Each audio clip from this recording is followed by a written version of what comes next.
Babi tua yang hampir mati mengumpulkan hewan-hewan, siap untuk mengungkapkan perasaan yang dalam. Dia mengatakan kuda tua bekerja keras setiap hari, meskipun makanannya hanya rumput kering. Ayam betina setia bertelur setiap hari, namun menjadi alat untuk petani menghasilkan uang. Domba memberikan bulu domba untuk memberikan kehangatan kepada manusia, namun harus menderita kedinginan dan kelaparan di musim dingin. Yang paling menderita adalah babi-babi daging. Meskipun biasanya makan dan minum dengan cukup, namun tak bisa menghindari nasib dihidangkan di meja makan manusia.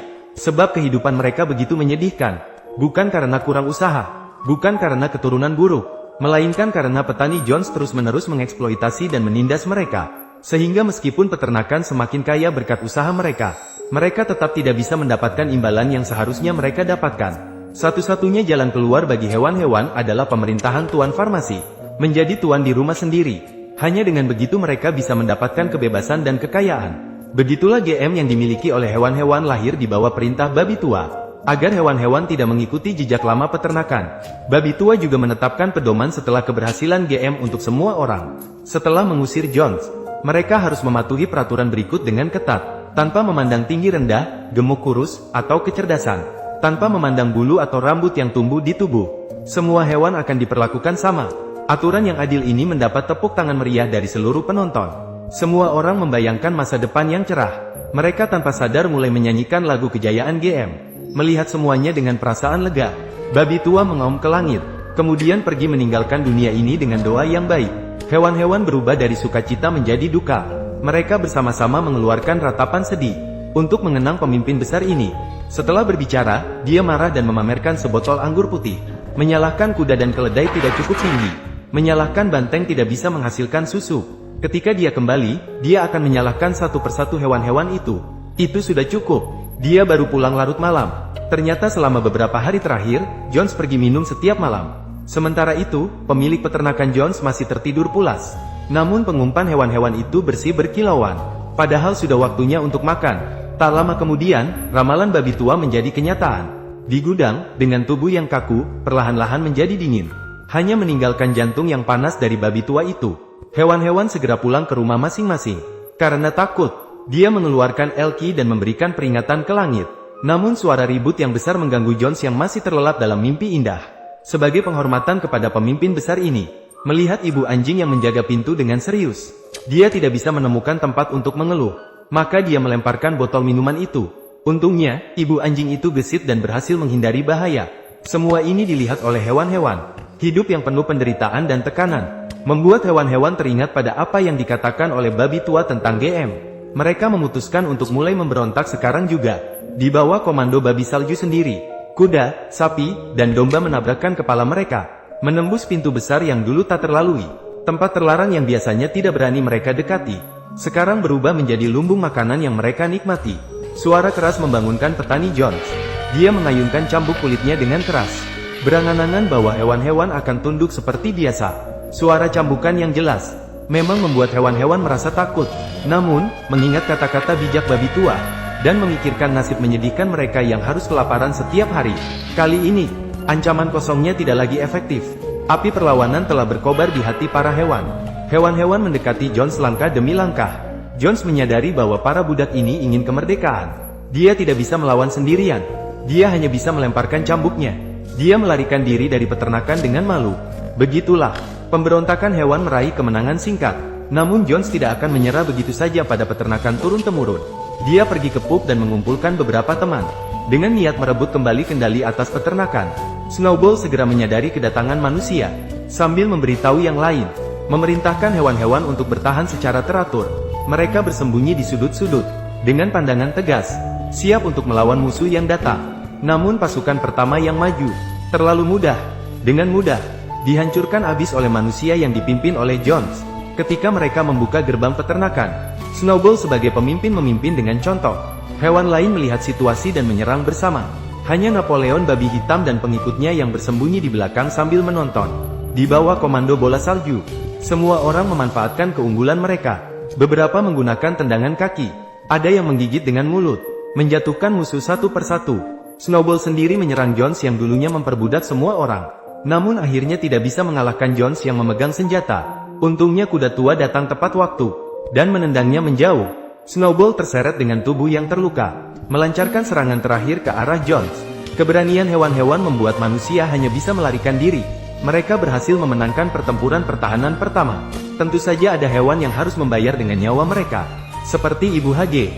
Dia meninggalkan beberapa anak yatim yang menangis lapar. Lantai dan tempat tidur dipenuhi dengan karpet rajutan wol dan selimut katun.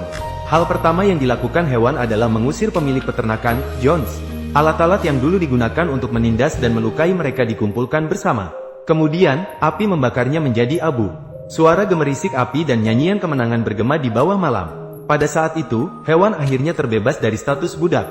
Kemudian, mereka pergi ke kamar tempat tinggal Jones. Di dalamnya penuh dengan kemewahan yang diperoleh dengan jerih payah mereka. Di dinding tergantung teman-teman yang dijadikan karya seni. Dapur dihiasi dengan ayam kecil yang dikeringkan. Di lantai dan di atas tempat tidur semuanya terbuat dari karpet bulu domba dan selimut katun. Hewan-hewan yang marah merusak kamar dengan liar. Hanya Napoleon yang diam-diam menikmati selai di dapur. Kemudian, semua sepakat untuk mengunci ruangan ini. Dilarang keras bagi hewan untuk masuk atau keluar dari tempat ini. Namun, Napoleon yang licik malah melanggar perintah secara diam-diam. Dia memanfaatkan kesempatan saat semua orang pergi, dan menyelinap masuk ke dalam ruangan. Dia membawa keluar beberapa anjing kecil yang ditinggalkan oleh Hage, dan merawat mereka di sebuah ruangan kecil yang tidak diketahui oleh siapapun. Tindakan baik ini seakan-akan menanamkan ancaman besar bagi masa depan peternakan. Dipimpin oleh Snowball, mereka mengubah nama tempat ini menjadi Animal Farm. Dan menurut ajaran babi tua, mereka menuliskan prinsip-prinsip bersama di tempat yang paling mencolok. Poin pertama, tidak ada hewan yang boleh tidur di atas tempat tidur. Poin kedua, tidak ada hewan yang boleh minum alkohol. Hari ini, hewan dengan 4 kaki baik. Poin ini menimbulkan ketidakpuasan yang kuat dari kelompok ayam. Babi hutan segera menjelaskan bahwa sayap juga dihitung sebagai kaki. Hal ini membuat para ayam betina menjadi tenang kembali. Tidak ada yang boleh membunuh hewan apapun. Tidak ada satwa yang boleh melukai satwa lain. Pasal 58. Ini adalah pasal terakhir dan juga yang paling penting. Semua satwa sama-sama. Hanya dengan mematuhi dengan ketat beberapa perintah yang ditinggalkan oleh babi tua, barulah peternakan hewan bisa menuju masa depan yang cerah. Meskipun hewan-hewan telah bangkit menjadi tuan tanah peternakan, namun mereka masih perlu bekerja keras. Hanya saja, pekerjaan mereka sekarang bukan lagi untuk kemegahan dan kekayaan Jones, melainkan untuk kemakmuran bersama. Hewan-hewan bekerja sama dengan teratur. Hanya Napoleon dan babi-babi selalu berada di garis depan. Mereka diam-diam masuk ke kandang sapi saat tidak ada yang memperhatikan. Mereka mencuri susu yang baru diproduksi oleh sapi. Akhirnya, pada musim panas dan gugur ini, peternakan hewan yang dikembangkan oleh DL mencapai panen besar yang belum pernah terjadi sebelumnya. Namun demikian, Snowball sebagai pemimpin tidak pernah lengah. Dia mengirimkan burung merpati untuk menyebarkan berita kepada hewan-hewan di seluruh tempat, agar mereka tahu bahwa hewan juga bisa hidup tanpa kekhawatiran akan pakaian dan makanan. Semoga lebih banyak hewan yang diperbudak bergabung dalam perubahan ini. Namun tidak semua hewan memiliki pikiran untuk berubah. Hewan peliharaan yang nyaman dengan keadaan yang sudah ada, setelah mendengar, bukan malah berlindung di dalam dekapan lembut pemiliknya, atau malah tertawa terbahak-bahak seperti mendengar lelucon besar. Hanya hewan yang selalu menderita penindasan dan eksploitasi, hanya akan bangkit melawan, langsung terlibat dalam perlawanan ini. Meskipun pekerjaan di berbagai tempat berjalan dengan semangat tinggi, namun Snowball sangat menyadari pentingnya pemikiran dan pendidikan. Maka ia mulai mengajarkan hewan-hewan belajar berbagai pengetahuan. Namun hal ini tidak berjalan mulus. Beberapa hewan belajar dengan mudah dan sangat tertarik. Sementara hewan lain belajar seperti mendengarkan bahasa asing, bukan malah malas-malasan dan mengantuk saat pelajaran, atau mencoba bolos saat guru tidak memperhatikan. Ada juga yang bisa mengaitkan satu pelajaran dengan yang lain. Seperti contohnya guru babi memberikan penjelasan di papan tulis. 1 apel merah ditambah 2 apel merah sama dengan 3 apel merah. Babi akan membuktikan dengan tindakan. 1 inti apel ditambah 2 inti apel sama dengan 3 inti apel. Sementara domba yang sama-sama rakus, hanya akan memasukkan buku ke dalam perut sebagai makanan. Melihat matematika yang rumit dan sulit dipahami di papan tulis. Meskipun banteng memiliki kekuatan fisik yang besar, ia tidak bisa menahan untuk menggelengkan kepala. Hal ini membuat Snowball menyadari dengan jelas bahwa industri pendidikan dihormati dan jauh. Selain bertanggung jawab atas segala hal di pertanian, juga harus menyisihkan waktu untuk memikirkan arah perkembangan masa depan pertanian. Memikirkan masa depan seperti dia adalah Napoleon si babi hitam. 7 HG muda yang tersisa dari pertempuran pertahanan pertama telah dia adopsi diam-diam. Sekarang mereka semua telah dewasa. Dia sedang menunggu waktu yang tepat untuk memulai pemberontakan. Waktu dengan cepat berubah menjadi musim dingin. Kurangnya rencana manajemen yang sesuai dengan perkembangan zaman, menyebabkan kekurangan pangan di pertanian. Muncul krisis energi. Namun Snowball telah memikirkan strategi sepanjang malam. Dan semua ini diam-diam diamati oleh Napoleon. Segera setelah itu, Snowball mengadakan pertemuan pengembangan hewan baru dengan membawa sketsa. Di pertemuan tersebut, dia menyampaikan visinya untuk masa depan.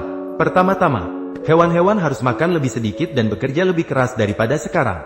Setelah semua orang berhasil membangun pembangkit listrik tenaga angin yang direncanakan, maka mereka bisa hidup dengan listrik. Pada saat itu, malam akan menjadi terang. Kandang yang dingin akan memiliki perapian yang hangat. Bahkan bisa mandi dengan air panas yang nyaman. Dalam waktu kurang dari setahun, tempat ini akan menjadi peternakan hewan terkaya di dunia. Namun semua ini harus disetujui bersama. Saat hewan-hewan bersiap untuk menyetujui proposal Snowball, Napoleon malah berdiri dan menyatakan kaye. Memberikan suara untuk rencana saya, sama dengan memberikan suara untuk kehidupan yang indah. Ini adalah kebohongan. Saya berjanji hanya perlu bekerja 4 hari seminggu. Omong kosong. Hanya perlu bekerja 3 hari seminggu. Penipu. Hanya bekerja 1 hari seminggu.